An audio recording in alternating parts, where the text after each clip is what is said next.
Hello दोस्तों, तो आइए आज हम देखते हैं भारतीय संविधान से जुड़े महत्वपूर्ण क्वेश्चन का सेट नंबर 3। इससे पहले अगर आपने सेट नंबर 1 और 2 नहीं देखा तो उन्हें जरूर देखिएगा, डिस्क्रिप्शन में उनका लिंक मिल जाएगा। आपने अभी तक चैनल को सब्सक्राइब नहीं किया है तो चैनल को सब्सक्राइब कर बेल आइकन को जरूर दबा दें ताकि मेरी नई वीडियो का नोटिफिकेशन मिलता रहे।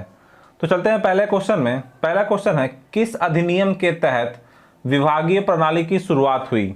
ऑप्शन है 1873 का अधिनियम, 1861 का अधिनियम, 1876 का अधिनियम या 1909 का अधिनियम। तो किस अधिनियम के तहत विभागीय प्रणाली की शुरुआत हुई थी? आंसर हो जाएगा ऑप्शन नंबर बी, 1861 का अधिनियम।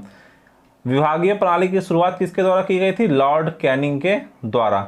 आइए और भी ऑप्शंस देखते हैं। 1873 के अधिनियम के तहत यह निश्चित किया गया था कि ईस्ट इंडिया कंपनी को औपचारिक रूप से भंग कर दिया जाएगा। 1876 का अधिनियम को शाही उपाधि अधिनियम भी कहते हैं। इसके तहत महारानी विक्टोरिया को भारत की सामग्री घोषित किया गया था। और 1909 का अधिनियम के तहत जो है पहली बार मुस्लिम समुदाय के लिए अलग से निर्वाचन की व्यवस्था की गई थी। तो चलते हैं अगले प्रश्न में। इनमें से कौन कैबिनेट मिशन का सदस्य नहीं है? ऑप्शन है Sir Stafford Cripps, Lord Pethick Lawrence, A B. Alexander और एच.सी. मुखर्जी। तो इनमें से कौन कैबिनेट मिशन के सदस्य नहीं थे? आंसर हो जाएगा option number D, H C. Mukherjee. H C. Mukherjee को छोड़कर ये बाकी तीनों कैबिनेट मिशन के सदस्य थे। कैबिनेट मिशन कब बना था? जुलाई 1946 को कैबिनेट मिशन का गठन हुआ था। तो चलते हैं अगले प्रश्न में। संविधान सभा में महिलाओं की संख्या कितनी थी? ऑप्शन है 14, 17, 15 या 20। तो संविधान सभा में महिलाओं की संख्या कितनी थी? आंसर हो जाएगा ऑप्शन नंबर सी, 15। संविधान सभा में कुल सदस्य संख्या कितनी थी? 389। तो चलते हैं अगले प्रश्न में। समवर्ती सूची का प्रावधान किस देश के संविधान से लिया गया है? ऑप्शन है ऑस्ट्रेलिया, आयरलैंड, अमेरिका, दक्षिण अफ्रीका। तो समवर्ती सूची का प्रावधान किस देश के संविधान से लिया गया है? आंसर हो जाएगा ऑप्शन नंबर ए, ऑस्ट्रेलिया के संविधान से लिया गया है। आइए और भी देखते हैं ऑस्ट्रेलिया के संविधान से और क्या क्या लिया गया है। प्रस्तावना की भाषा, केंद्र एवं राज्यों के बीच संबंध और शक्तियों का विभाजन और संसदीय विशेषाधिकार। तो चलते हैं अगले प्रश्न में। संघ बनाने की स्वतंत्रता किस अनुच्छेद में है? ऑप्शन है 19 का ए, 19 का बी, 19 का सी, 19 का डी। तो संघ बनाने की स्वतंत्रता किस अनुच्छेद में है? आंसर हो जाएगा ऑप्शन नंबर सी, 19 का सी। आइए और भी ऑप्शंस देखते हैं। 19 का ए में क्या है? बोलने की स्वतंत्रता या प्रेस की स्वतंत्रता। 19 का बी में क्या है? शांतिपूर्वक बिना हथियार के सभा करने की स्वतंत्रता। और 19 का डी में क्या है? देश के किसी भी क्षेत्र में घूमने या आवागमन की स्वतंत्रता। तो चलते हैं अगले प्रश्न में। संसद के संयुक्त अधिवेशन का विवरण किस अनुच्छेद में है? ऑप्शन है अनुच्छेद 108, 110, 112, 111। तो संसद के संयुक्त अधिवेशन की व्यवस्था किस अनुच्छेद में है? आंसर हो जाएगा ऑप्शन नंबर ए, 108। संसद के संयुक्त अधिवेशन कौन बुलाता है? आंसर हो जाएगा राष्ट्रपति। तो चलते हैं अगले प्रश्न में।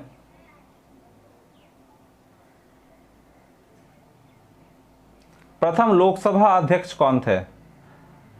ऑप्शन है अनंत शयनम, गणेश वासुदेव मावलंकर, हुकुम सिंह या इनमें से कोई नहीं। तो प्रथम लोकसभा अध्यक्ष कौन थे? आंसर हो जाएगा option number B, Ganesh Vasudev Mavalankar. तो चलते हैं अगले प्रश्न में। मुख्यमंत्री की नियुक्ति कौन करता है? ऑप्शन है राष्ट्रपति, राज्यपाल, प्रधानमंत्री या उच्च न्यायालय के मुख्य न्यायाधीश। तो मुख्यमंत्री की नियुक्ति कौन करता है? आंसर हो जाएगा ऑप्शन नंबर बी, राज्यपाल। और राज्यपाल की नियुक्ति कौन करता है? तो राष्ट्रपति। चलते हैं अगले प्रश्न में। राष्ट्रीय विकास परिषद का गठन कब हुआ था?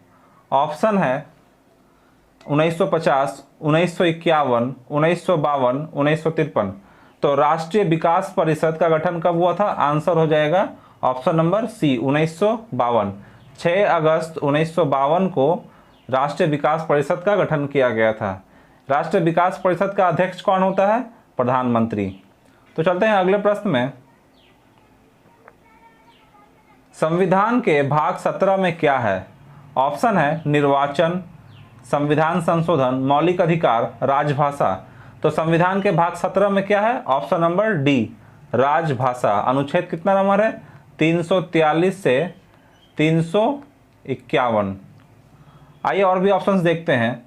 निर्वाचन कौन से भाग में है? 15 नंबर में, भाग 15 में निर्वाचन है। संविधान संशोधन भाग 20 में, और मौलिक अधिकार भाग 3। तो चलते हैं अगले प्रश्न में। लघु लोकसभा किसे कहते हैं? ऑप्शन है प्राक्कलन समिति, लोक लेखा समिति, विधान परिषद, विधानसभा। तो लघु लोकसभा किसे कहा जाता है? आंसर हो जाएगा ऑप्शन नंबर बी लोक लेखा समिति। लोक लेखा समिति में कुल कितने सदस्य होते हैं? 22 सदस्य होते हैं। इनमें जो है 15 सदस्य वो लोकसभा से और 7 राज्यसभा से चुने जाते हैं। और आइए और भी देखते हैं। प्राक्कलन समिति जो है संसद की सबसे बड़ी समिति है। तो चलते हैं अगले प्रश्न में। सांप्रदायिक निर्वाचन के जनक के रूप में कौन जाना जाता है? ऑप्शन है लॉर्ड मार्ले, लॉर्ड मिंटो, चेम्सफोर्ड, या इनमें से कोई नहीं। तो सांप्रदायिक निर्वाचन के जनक के रूप में कौन जाना जाता है? आंसर हो जाएगा option number B Lord Minto को सांप्रदायिक निर्वाचन के जनक के रूप में जाना जाता है। तो चलते हैं अगले प्रश्न में। राज्यसभा के सदस्यों की अधिकतम संख्या कितनी होती है? ऑप्शन है 245, 250, 551, 550। तो राज्यसभा के सदस्यों की अधिकतम संख्या कितनी होती है? आंसर है ऑप्शन नंबर बी 250। वर्तमान में राज्यसभा में कितने सदस्य हैं? 245, जिसमें 12 सदस्य जो है वो राष्ट्रपति द्वारा मनोनीत किए जाते हैं। तो चलते हैं अगले प्रश्न में। संपत्ति के अधिकार को मौलिक अधिकार से कानूनी अधिकार कब बनाया गया? ऑप्शन है 1976, 1978, 1979, 1980। तो संपत्ति के अधिकार को मौलिक अधिकार से कानूनी अधिकार कब बनाया गया था? आंसर हो जाएगा ऑप्शन नंबर बी 1978 में। 44वें संविधान संशोधन के तहत जो है संपत्ति के अधिकार को मौलिक अधिकार से हटाकर उसे कानूनी अधिकार बना दिया गया था। तो चलते हैं अगले प्रश्न में। किस अनुच्छेद के तहत राष्ट्रपति उच्चतम न्यायालय से परामर्श मांग सकता है? परामर्श यानी कि सलाह मांग सकता है। ऑप्शन है अनुच्छेद 143, अनुच्छेद 123, अनुच्छेद 124, या अनुच्छेद 360। तो किस अनुच्छेद के तहत राष्ट्रपति उच्चतम न्यायालय से सलाह मांग सकता है? आंसर हो जाएगा अनुच्छेद 143, ऑप्शन नंबर ए। आइए और भी ऑप्शन देखते हैं। अनुच्छेद 123 के तहत क्या है? राष्ट्रपति जो है अध्यादेश जारी कर सकता है। अनुच्छेद 124 में क्या है? सुप्रीम कोर्ट के गठन का प्रावधान है। और अनुच्छेद 360 में क्या है? राष्ट्रपति का वित्तीय आपातकाल। तो चलते हैं अगले प्रश्न में। सबसे कम उम्र में प्रधानमंत्री कौन बने थे? ऑप्शन है इंदिरा गांधी, राजीव गांधी, मोरारजी देसाई, लाल बहादुर शास्त्री। तो सबसे कम उम्र में प्रधानमंत्री कौन बने थे? आंसर हो जाएगा option number B Rajiv Gandhi. और सबसे अधिक उम्र में कौन बने थे? तो मोरारजी देसाई। तो चलते हैं अगले प्रश्न में। प्रथम योजना आयोग के उपाध्यक्ष कौन थे?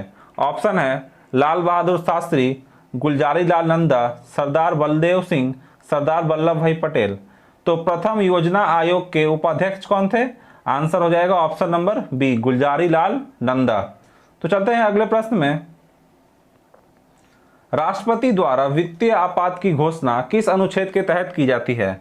ऑप्शन है अनुच्छेद 352, अनुच्छेद 356, अनुच्छेद 360, या इनमें से कोई नहीं।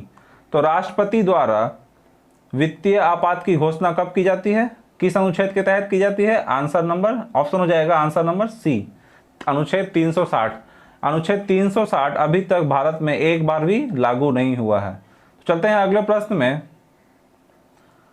बलवंत राय मेहता समिति का गठन किसमें सुधार के लिए हुआ था? ऑप्शन है मौलिक अधिकार, मौलिक कर्तव्य, पंचायती राज, संचित निधि। तो बलवंत राय मेहता समिति का गठन किसमें सुधार के लिए हुआ था? आंसर हो जाएगा ऑप्शन नंबर सी, पंचायती राज्य में सुधार के लिए हुआ था। बलवंत राय मेहता समिति का गठन कब हुआ था? 1957 को इसका गठन हुआ था। तो चलते हैं अंतिम प्रश्न में। झारखंड राज्य का गठन कब हुआ था? ऑप्शन है 1 नवंबर 2000, 9 नवंबर 2000, 15 नवंबर 2000 या 30 मई 1987। तो झारखंड राज्य का गठन कब हुआ था? आंसर हो जाएगा ऑप्शन नंबर सी, 15 नवंबर 2000। आइए और भी ऑप्शन देखते हैं। 1 नवंबर 2000 को छत्तीसगढ़ राज्य का गठन हुआ था, 9 नवंबर 2000 को उत्तराखंड राज्य का गठन हुआ था और 30 मई 1987 को गोवा राज्य का गठन हुआ था। तो आज का वीडियो यहीं पर ख़त्म होता है। वीडियो कैसा लगा और आपने इन 20 प्रश्नों में कितने का सही जवाब दिया, कमेंट बॉक्स में ज़रूर बताइएगा। तो मिलते हैं अगले वीडियो में, तब तक के लिए जय हिंद।